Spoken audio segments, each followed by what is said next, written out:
বিদ্যুৎ নিয়ে আদানির সঙ্গে হওয়া চুক্তি দেশের স্বার্থ বিরোধী উল্লেখ করে এই অসম চুক্তি বাতিল চেয়ে হাইকোর্টে রিট করা হয়েছে। সুপ্রিম কোর্টের আইনজীবী ব্যারিস্টার এম আব্দুল কাইয়ুম আজ এই রিট পিটিশন দায়ের করেন। বিচারপতি ফারাহ মাহবুব ও বিচারপতি দেবাশিস রায় চৌধুরীর হাইকোর্ট বেঞ্চে এই রিট আবেদনের ওপর শুনানি হবে। এর আগে গত 6 নভেম্বর বিদ্যুৎ নিয়ে ভারতের আদানি গ্রুপের সঙ্গে সব চুক্তি বাতিল চেয়ে সরকারকে লিগ্যাল নোটিশ পাঠান সুপ্রিম কোর্টের এক আইনজীবী। নোটিশে অবিলম্বে অন্যায্য একতরফা চুক্তি পুনর্বিবেচনা অথবা পুরোটাই বাতিল চাওয়া হয়েছে।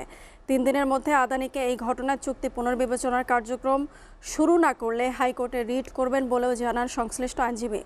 জ্বালানি ও আইন বিশেষজ্ঞদের সমন্বয় পর্যালোচনা কমিটি গঠন করে বিস্তারিত রিপোর্ট দেওয়ার জন্য আহ্বান জানানো হয়েছে। লিগ্যাল নোটিশের জবাব দিতে পিডিবির চেয়ারম্যান ও জ্বালানি মন্ত্রণালয়ের সচিবকে 3 দিনের সময় বেঁধে দেওয়া হয়। নোটিশের সময় পেরিয়ে যাওয়ায় আজ এই রিট আবেদন করা হয়েছে। বিদ্যুৎ বিভাগের নির্দেশনায় আদানির সঙ্গে তাড়াহুড়া করে 2017 সালে বিদ্যুৎ ক্রয় চুক্তি হয়।